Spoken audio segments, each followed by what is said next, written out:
चुनाव से पहले सपा और कांग्रेस को बड़ा झटका लगा है।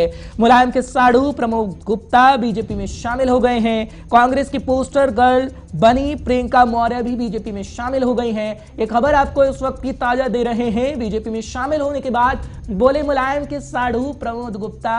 ये कहा गया है, उनकी तरफ से बयान आया है कि अखिलेश ने नेताजी को बना रखा है बंधक, सपा में गुंडों का बोलबाला है। ये दरअसल कहा गया है प्रमोद की तरफ से। सपा, बसपा और कांग्रेस के कुल 11 नेता बीजेपी में शामिल हो गए हैं। बीजेपी का दामन अब थाम लिया गया है, यानी चेहरे बड़े हैं। प्रियंका मौर्य वो चेहरा जो पोस्टर गर्ल के रूप में सामने आई, यानी लड़की हूं लड़ सकती हूं के पोस्टर पर थी, जिसके बाद कई सवाल खड़े हुए और आज बीजेपी का दामन थाम लिया गया। इससे पहले मुलायम सिंह यादव की बहू बीजेपी में शामिल हुई, लेकिन अब साड़ू साहब बीजेपी में शामिल हो गए हैं। तस्वीरें भी सामने आ गई हैं और औपचारिक तौर पर ऐलान भी हो चुका है और साड़ू साहब का बयान भी सामने आ चुका है कि अखिलेश ने नेताजी को बंधक बना रखा है। मुलायम सिंह के बारे में ये बातें कही गई हैं और समाजवादी पार्टी में गुंडों का बोलबाला है, ये भी अखिलेश यादव कहते हुए नजर आए हैं। फिलहाल जानकारी इस वक्त की आपको अहम दे रहे हैं कि तकरीबन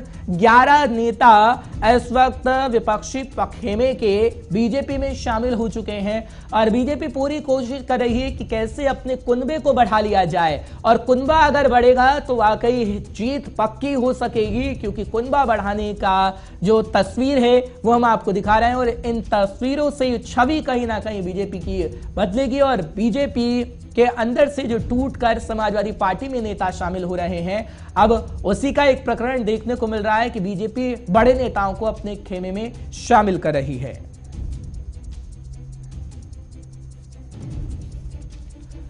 चलिए फिलहाल आपको इस वक्त की बड़ी जानकारी दे रहे हैं, क्योंकि तकरीबन 11 ऐसे लोग हैं जो बीजेपी में शामिल हुए हैं। चेहरे हम आपको बता रहे हैं कि आखिर चेहरे कौन कौन से हैं, क्योंकि मुलायम सिंह यादव के साड़ू बीजेपी में शामिल हो गए हैं। इससे पहले कल अपर्णा यादव की तस्वीर सामने आई थी और यह भी कहा जा रहा है कि कांग्रेस की पोस्टर गर्ल यानी प्रियंका मौर्य भी शामिल हो गई हैं बीजेपी के अंदर और इन तस्वीरों से साफ तौर पर अंदाजा लगाया जा सकता है कि आगे आने वाले समय में बीजेपी की तैयारी कैसी है, क्योंकि बीजेपी अपनी तैयारी को पुख्ता कर चुकी है और ये कहा जाता है बीजेपी के लिए कि बीजेपी हमेशा से इलेक्शन मोड में रहती है और तैयारी की जा रही है। लेकिन जो बड़ी पार्टी समाजवादी पार्टी है, उनके खेमे से उनके रिश्तेदार समाजवादी पार्टी के अध्यक्ष को हम देख रहे हैं कि वो बधाई भी दे रहे हैं। अपर्णा यादव को कल बधाई भी दी गई है कि समाजवादी पार्टी की विचारधारा का विस्तार हो रहा है, लेकिन कहीं ना कहीं दिल में एक कसक थी जो बोल नहीं पाए अखिलेश यादव, क्योंकि अपर्णा यादव ने बहुत बातें कह दी। अपर्णा यादव ये कह रही हैं कि जो प्रधानमंत्री